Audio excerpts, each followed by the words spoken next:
going to talk about today? Recently, maybe you've heard or you've seen pictures about these people.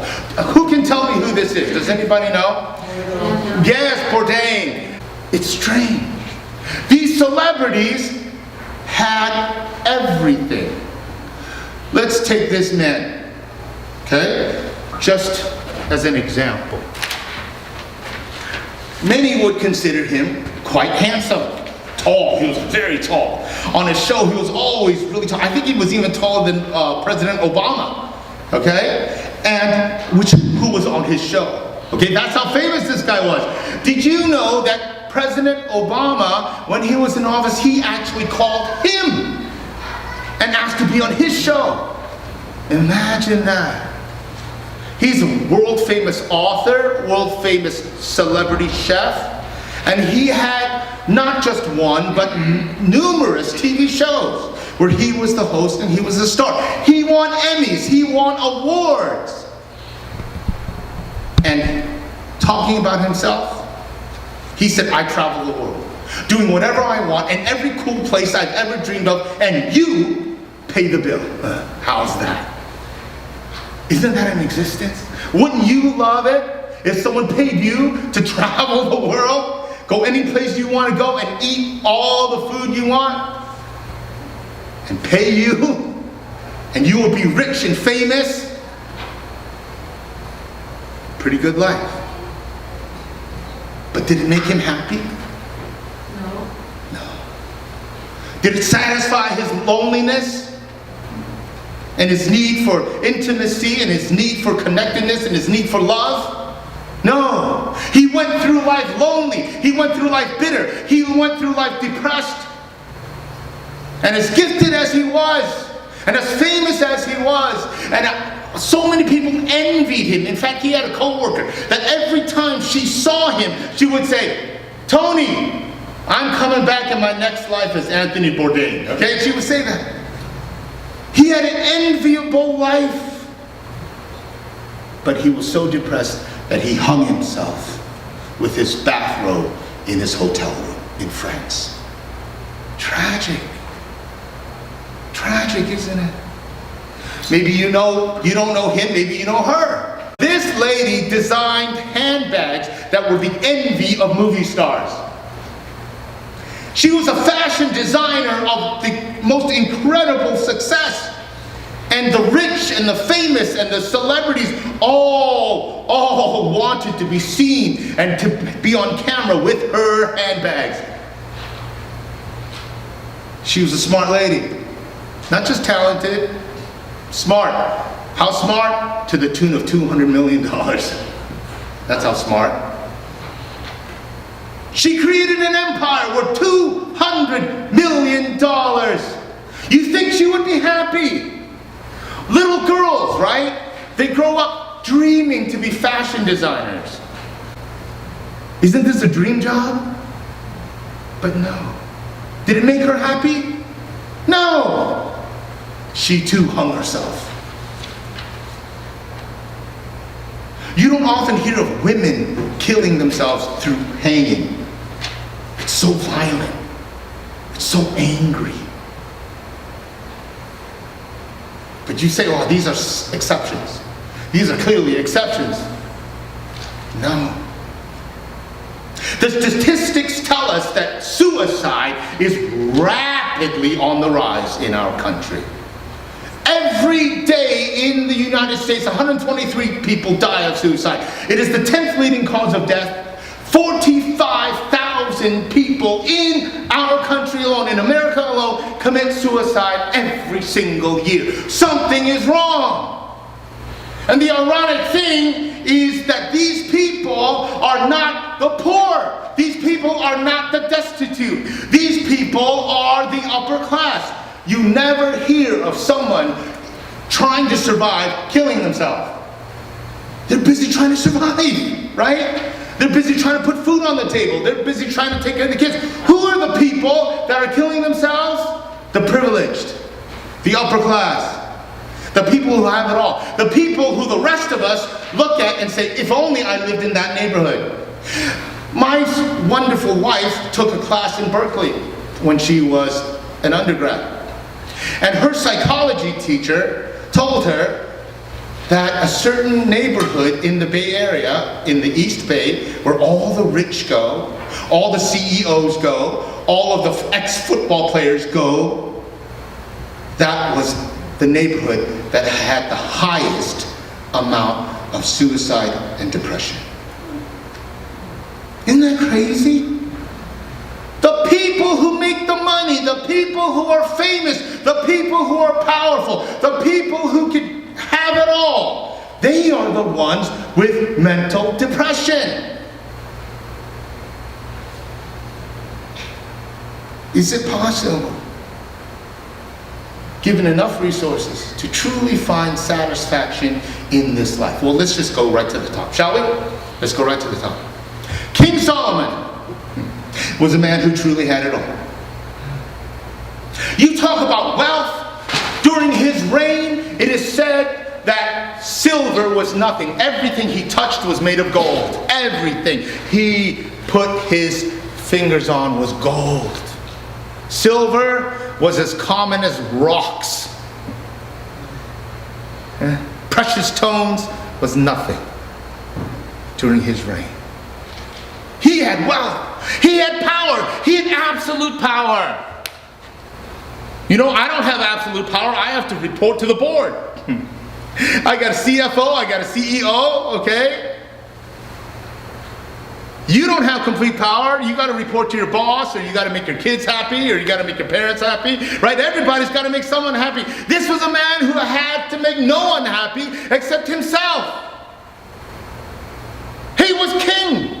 If he said, "I don't like your face,"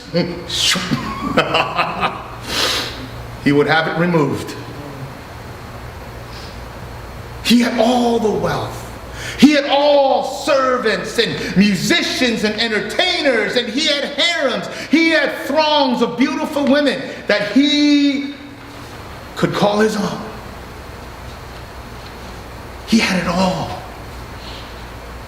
He could do anything he wanted, and he was known as the wisest man who ever lived. Can you imagine that? Rulers, people from all over the world came to him to seek his knowledge. He had it all. And what did he find out? Let me give you the Cliff Note version of the entire book of Ecclesiastes, okay? The entire book of Ecclesiastes is a great book. I don't mean to diminish it. Please study it. Take your time, read every word of it. We don't have time, aren't you glad? We don't have time to go over it today, okay? Let me summarize the whole book right here. Life itself is completely meaningless without God. That's what the wisest man, the richest man, the most powerful man in his world discovered.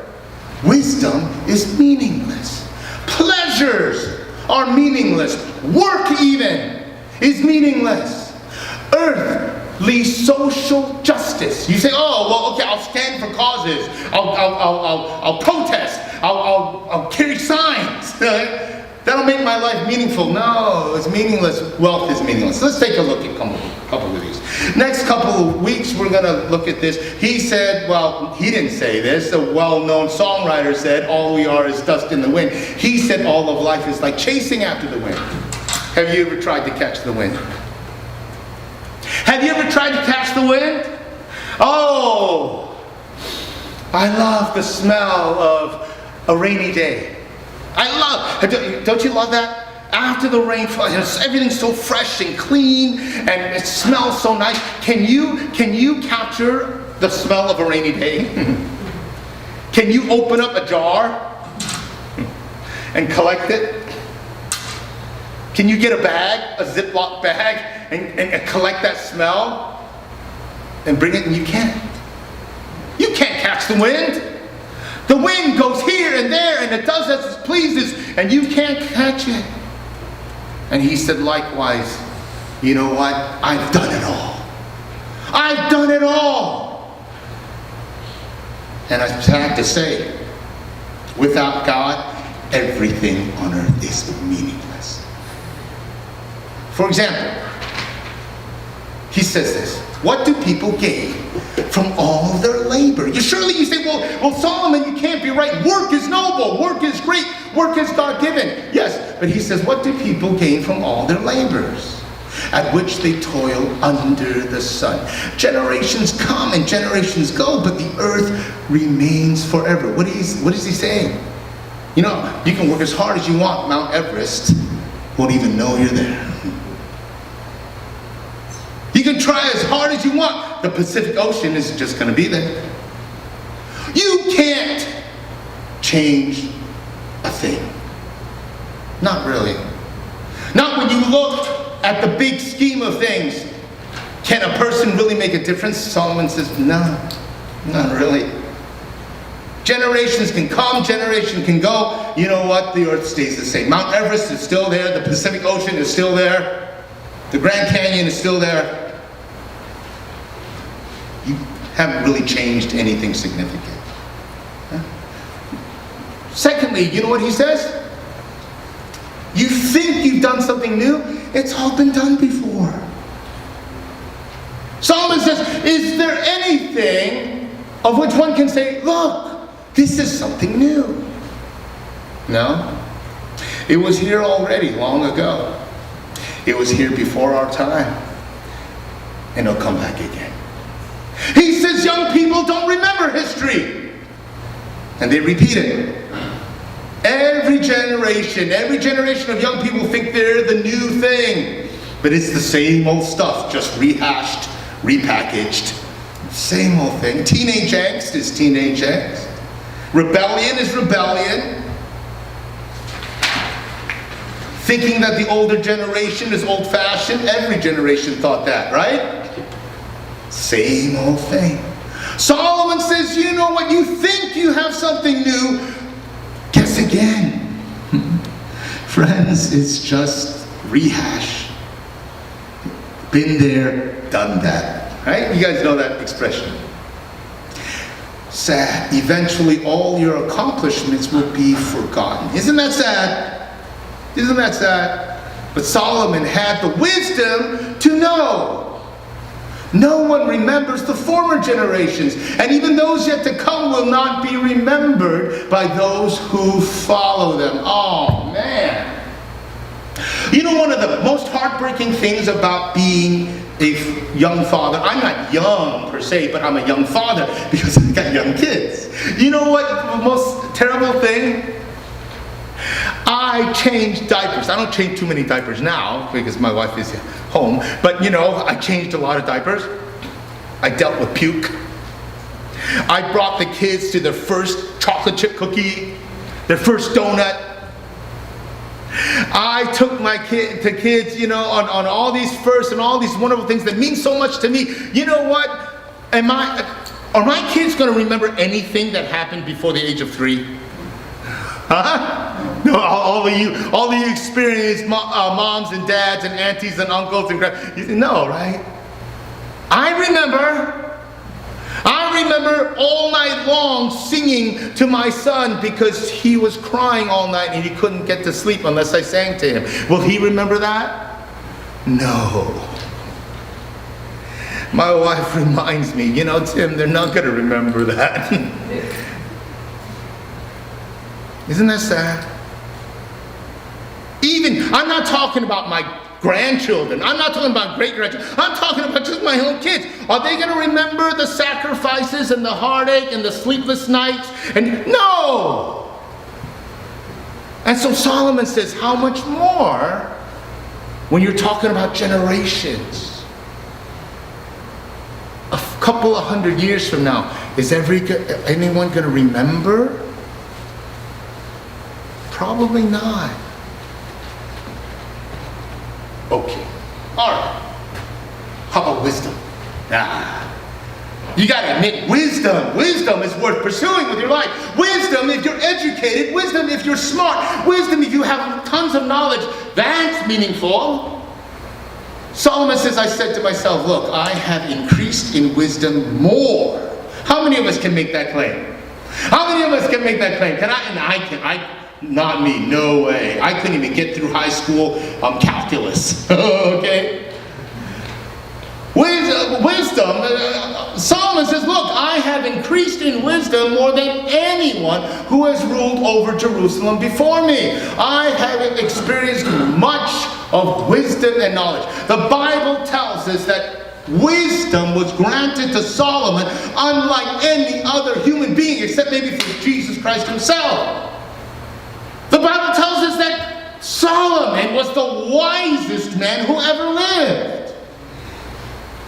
He must have been a proponent of wisdom, right? No.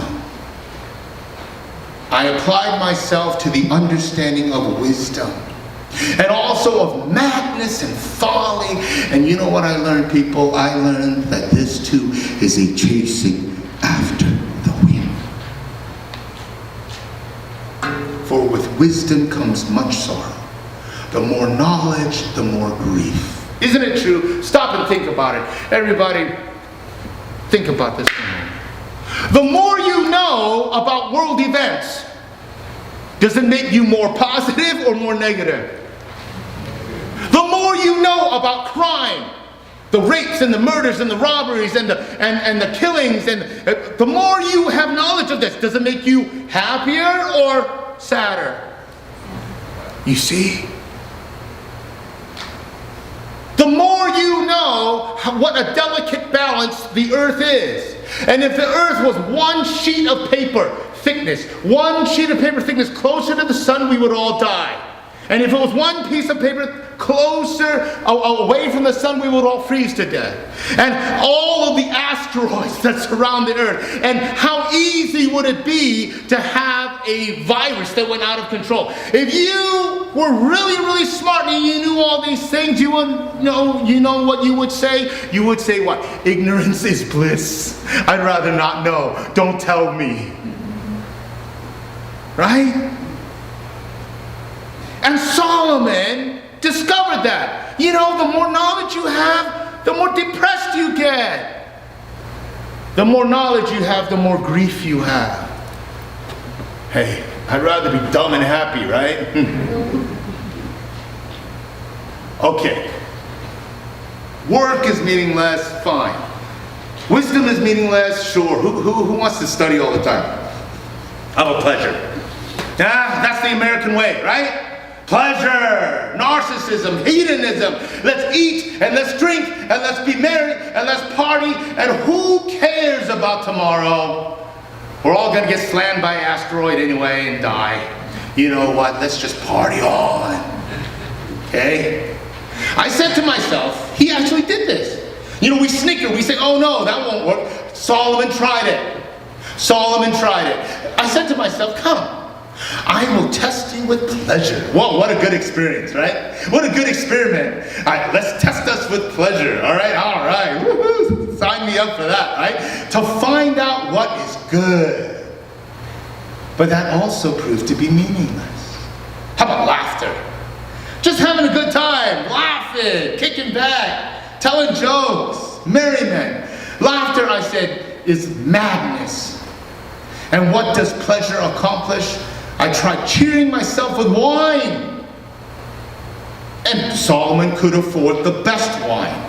We're not talking cheap stuff that you drink out of a paper bag, okay?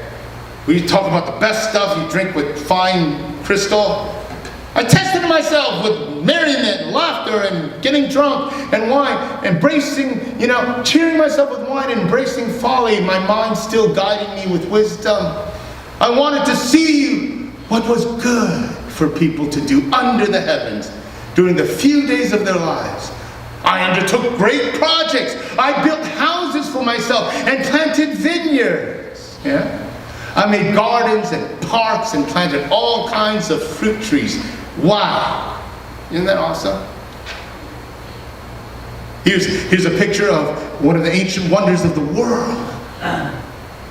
A mighty palace, a mighty castle. But not just a castle.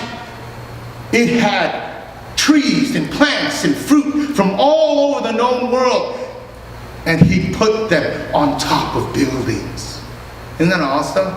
He had an irrigation system that would actually go up to the top and they have cascading waterfalls over the balconies. Wow, what a splendid palace. Isn't that awesome? He could do anything he wanted. I made reservoirs to water groves of flourishing trees. I bought male and female slaves and had other slaves who were born in my house. I also obtained more herds and flocks than anyone in Jerusalem before me. I amassed silver and gold and the treasure of kings and provinces. I acquired male and female singers and a harem as well, the delights of a man's heart. I'm sorry, women. Men are pigs. I denied myself nothing my eyes desired. Now, honestly, who among us has ever had that much wealth that we pleasured ourselves with anything our eyes desired? Honestly, no one. But Solomon did. I refused my heart no pleasure. My heart took delight in all my labor. And he had great accomplishments. And you know what was the reward of all my toil? When I surveyed all that my hands had done, and all that I toiled so hard to achieve, everything was vanity, meaningless, emptiness, a chasing after the wind. Nothing was gained under the sun. Solomon, the wisest, most powerful, most wealthy man who ever lived, said, you know what? Good times are meaningless. Wine is meaningless. Accomplishments are meaningless. Sex is meaningless. Even ambition and hard work is meaningless. What's the point of it all? The point is simply this: fear God and keep His commandments. You say, oh, no, that sounds so religious, Tim. That sounds so religious. I'm an atheist. I don't believe in God. I believe that we can be happy without God. Okay, you know what? Who believed in that? Ernest Hemingway believed in that. Ernest Hemingway said all thinking men are atheists. Wow, what an arrogant statement. He's a champion of atheists, or is he? He said if you're thinking, if you're intellectual, if you have any smarts at all, you'll be an atheist. Is that true? He came from a family of atheists. What was his life philosophy? His life philosophy was that sooner or later the world will kill you or break you. It will destroy you. And his atheism followed him to its logical end, which was what? Suicide. He put a gun into his mouth, blew out his brains. You think, oh, that's just Hemingway. He was a writer. Those artists are always unstable. You know what? 7 people in his family of atheists also killed themselves. Listen, if you and I reject God, there is no longer any hope for humanity. There is no Jesus, no hope. No Jesus, no hope. Poor Hemingway, poor Bourdain, poor Kate Spade. They had accomplishment, they had success, they had money, they had praise, they had honors, they had awards, but they had no peace, no joy, no hope. They had everything the world could give them, but without Jesus, there was nothing left for them but to end it all. And it's true. Solomon found out. Do we accept that? In the end, King Solomon's conclusion was fear God, keep His commandments, find joy in the work and the life that God gives you. In other words, trust and obey. For there's no other way to be happy and satisfied in Jesus but to trust and obey. Will you close your eyes at this moment? And those of you who are listening online, don't turn off your computer just yet. Listen, I believe God is speaking to you. God is speaking to you. And He wants you to respond. He doesn't want you just to hear and let it go. He wants us to respond. And He has a choice for you. Don't learn the hard way. Take the wisdom of King Solomon and make it your own. Save yourself a lot of grief. Would you surrender your life to Jesus? Would you surrender your life? Maybe you've been chasing wealth. Maybe you've been chasing popularity. Maybe you've been chasing people pleasing. Maybe you've been chasing, I don't know, maybe, whatever it is. But it's not worth it. You can't find, that thing that you are chasing is chasing after wind, and you will never find satisfaction even if you caught it, because there would always be something more. Would you surrender it right now, right here, right now? Even if you're in front of your computer, say this prayer. God will hear you. God, I surrender all. I pledge my life to trust and obey you. I receive Jesus Christ as my Lord and my Savior and my life leader, and I want to follow Him. Give me the satisfaction I so desire. In Jesus' name. Amen. Thank you so much for being with us at Park Vista Christian Church. Come back next week. Next week, we will have the conclusion of the book of Ecclesiastes.